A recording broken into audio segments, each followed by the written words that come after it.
This is Comic Picks by the Glick. Hey, I'm your host, Jason Glick. How are you doing, Jason Glick? I'm good, John. And yourself? Not too bad. So what do you have on the menu tonight? Okay, well, tonight is something that I've been looking forward to since the start of the year, when it was announced that the 15th volume of Knights of Sidonia was going to be the final one. Well, it's like, I've got it, and it's like, short version is, I was, contrary to what my review of Volume 14 said, I was actually pretty satisfied by this. Now, let me back up a bit by saying that this is the latest series by Tsutomu Nihei, who I've been following for quite some time. In fact, I've already done one podcast on this guy talking about his his series Blame, his one volume Noise, and first couple of volumes of Biomega. He's a guy who has a very distinct worldview in the sense that he's like characters with big guns, really inscrutable worlds. And really weird H.R. Geiger-esque biomechanical creatures.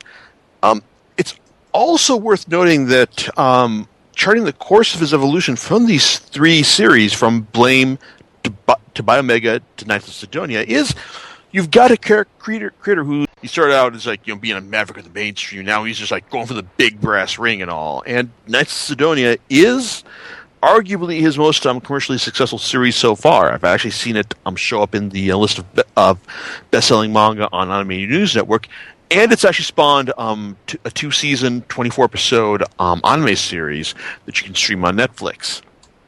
So yeah, there's one thing to be said for that. Yeah, hey, this is it's his most accessible series so far. However, it's also worth noting that Blame is a very inscrutable series in the sense that I've talked about this before, and I've said that you don't want to think too hard about this in the sense that the questions it's posing are not, in terms of its narrative, are not big or deep or complex or anything, but at the same time, it's this is a series that basically he was Nihei was doing what he wanted to do, regardless of narrative concerns and whatnot, and he managed to get 10 volumes out of this. So that's worth noting. It's kind of crazy in the sense that you've got the creator doing his big, crazy personal series as his debut, and it actually managed to catch on long enough for him to just do whatever the fuck he wanted. So that's actually kind of impressive. So you figure that after he's done this series where he's able to indulge his his own personal interest to whatever, to the extent that he wanted to, he would try to basically, well, I've done what I wanted, so why not actually try to conquer the mainstream? So we get Biomega, which at least shows that he can compose a narrative, in the sense that you've got the characters, they've got reasons for what they wanted to do, and even if it's just kind of a lot of style, in the sense you've got a hero who's got a big fucking gun, or not a big fucking gun, like a handgun that can blow the fuck out of everything, and and also but also has lots of weird H.R. Geiger-esque biomechanical stuff. It's a bear who gets body parts lopped off at every major appearance. It's him doing something he wants to do, but at the same time it shows that he can pull down a story too. Knights of Sidonia, at first it struck me as it comes from a very conventional core. You've got humanity has been driven from Earth by an alien menace, and now they're trying to find a new home, but they're constantly hounded by these aliens as they explore the cosmos.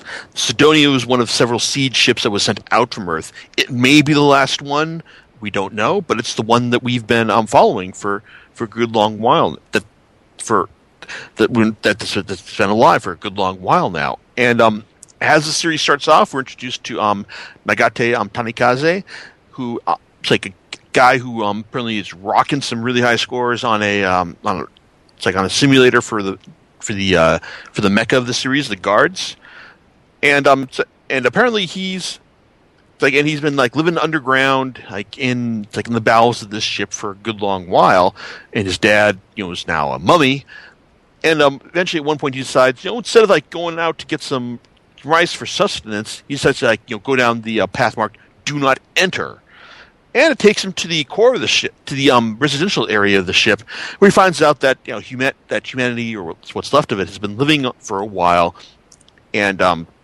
he's just, and it's like apparently he's just been it's like left out of it for a good long while by his dad for reasons unknown.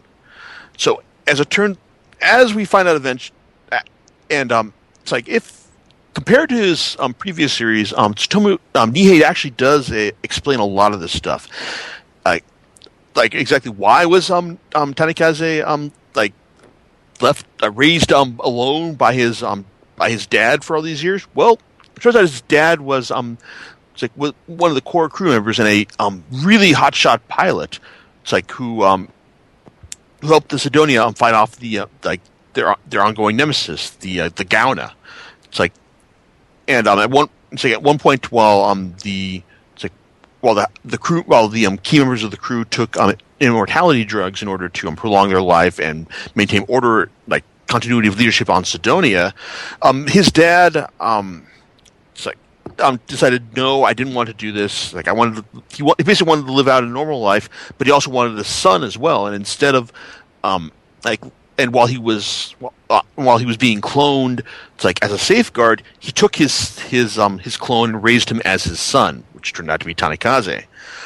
So you've got this kid who's basically been raised from birth to be a really badass pilot and nothing else.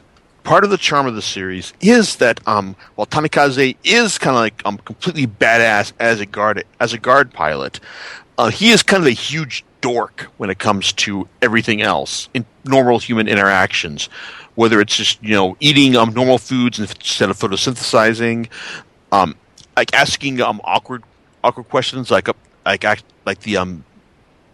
the Middlesex crew member Izana about hey, it was like, which biological catheter do you use? It's like, or like testing out the anti-gravity guardrails right next to the the girls' photosynthesis room. It's like there's lots of goofy conventional humor stuff here that on one hand would be painfully obvious in other hands, but Nihei, as I said, he doesn't see the world in the same way we do. So when it's like when girls beat the crap out of him for being a dork, we see like actual blood and and pain in in his artwork. So there's lots of, so like I said, it's even though there's all this conventional stuff here, it's like Nihei approaches it in a way that almost feels like it's kind of like an alien learning to speak English. It's that it never comes off in the same exact way that you'd expect the basic conventional stuff to. I mean, and his art style has these thick realistic lines to it, or realistic or grounded. It doesn't look like the standard mainstream of manga. I mean, Shonen Jump style. Nihei, that is anathema to his style. In fact, his style starts as a conventional, as a slimmed down version of his Biomega and Blame style. It eventually evolves into a thinner, detailed style that actually kind of recalls Hayao Miyazaki's work in Nausicaa: The Valley of Wind. Now, Nihei, he doesn't have the same level of detail as the master's work, but it's still impressive to note that that's where he's drawing from. I mean, to be honest, I'd be surprised if he does have any assistants working on this because of the just because of the level of detail that's invested in this. It does seem like he's just pouring everything he can into this. If he did have art assistants working with him, it's like I'd be interested to know about this, because he seems like the kind of guy who would just be like, this is how it's done. It's like, and no, I can't trust you to do this. I'm going to do this all by myself. So that's what he strikes. That's what his style strikes me in this series. And it's like overall, it's like, I mean, this series has been consistently entertaining from the start. I mean, like I said, it's just different in the sense that it's embracing really conventional mainstream material, but approaching it from a weird. It's like a weird, hard science fiction, H.R. Geiger-esque approach. And yes, I know I keep harping on the H.R. Geiger stuff, but really, it's like the biomechanical stuff that Nihei does in his work. That's like the biggest touchstone that I can talk about here. I mean, when one of my favorite parts of the series is when when Tanikaze's copy is infested by Gaona material, it's replicated into a humanoid form of a former pilot that he loved, and then she slips him the multiple tongues to him, and the panel explodes in a bounty of alien fauna, in the sense that it's the hey, this is the the two characters consummating their affection. It's like, and it's like with all the flowers that result from it, and but it's like it's just really weird and alien and creepy. It's like at the same time. So that's kind of the strangest that I like from this series, and also the fact that Sidonia is also kind of like the strangest harem series I have read. Full stop. I mean, I talked about the Middlesex character Izana, who her kind can choose their gender once they find someone appropriate to procreate with, and no point guessing who that is for her. You've also got Commander Midori Kawa, who also takes up residence in the apartment that Tanikaze gets. It's like, and also the apparently the captain of Sidonia, one of the first people who took the immortality drugs. It's like to maintain continuity of leadership. She was big into Saito, who was Tanikaze's the person that Tanikaze was based on. It's like, and apparently she has the hots for him too.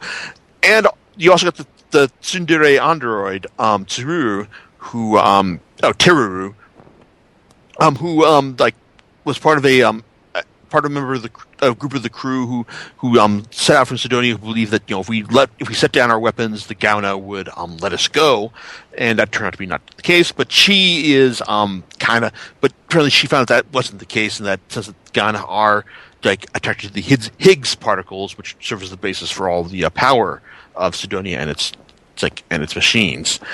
It's like, and she is just kind of I hate you forever. But then eventually she comes to me no, it's like I don't like you, but I'll accept your help. So it's kind of funny how he's attaching this conventional character type to this android who also at sometimes appears normal, but also when she gets flustered turns into a segmented kind of creepy android appearance.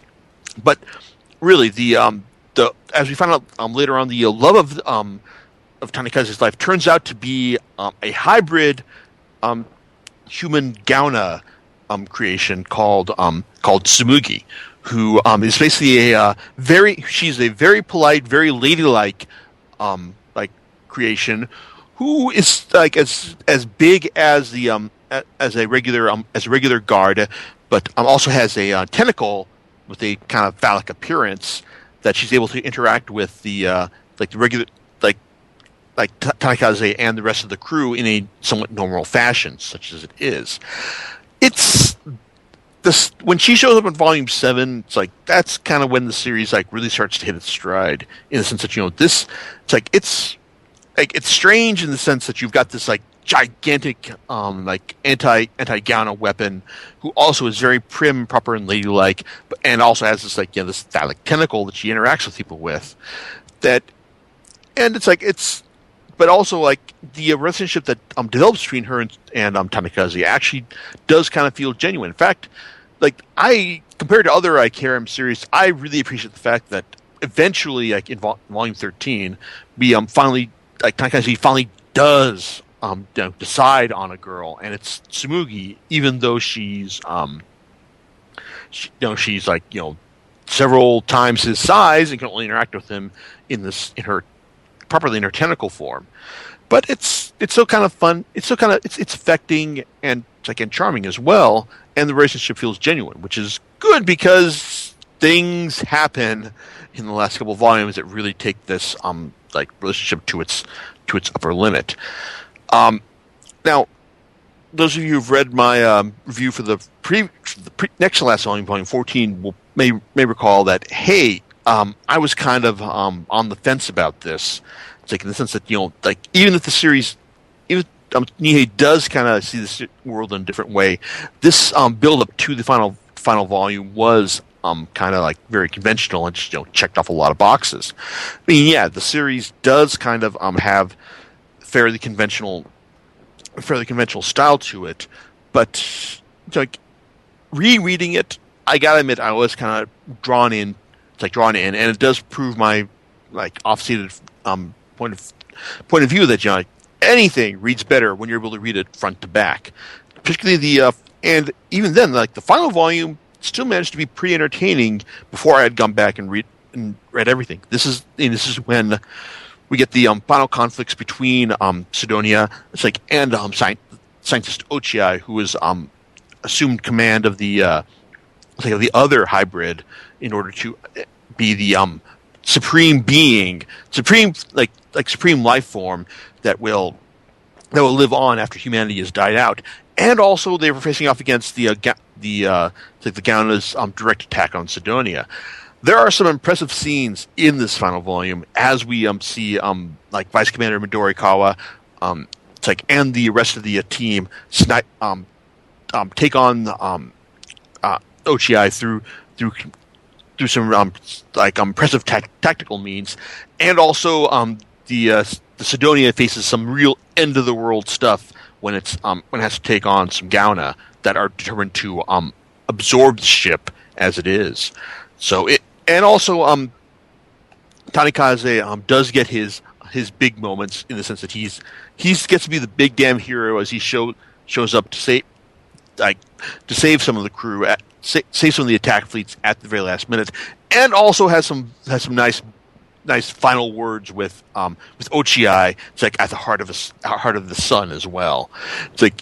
I gotta admit, I like the bit when when, even though he pulls out a I will defeat you because I'm a knight of Sidonia. I mean, yeah, that's conventional. But then when Ochi pulls out the wait, it's I can bring back the woman you loved, and Tanikaze just shoots him in the head when he's giving his speech like that. Yeah, it's that's something I really liked. I mean, you've seen this kind of thing before, and you think about the guys who just angst about this, but Tanikaze. No, it's he may be a real dork in social actions, but when it comes down to taking out the bad guys, he's definitely got his hand. He's definitely on top of his game right there.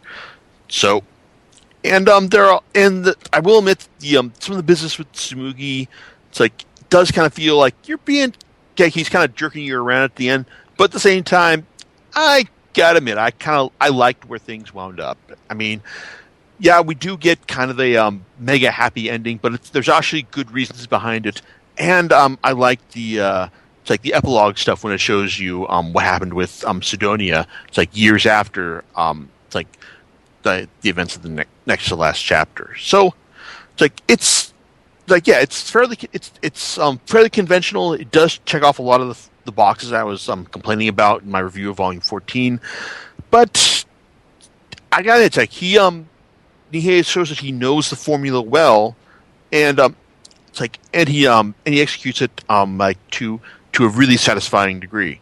It's overall, it was conventional, but I didn't care.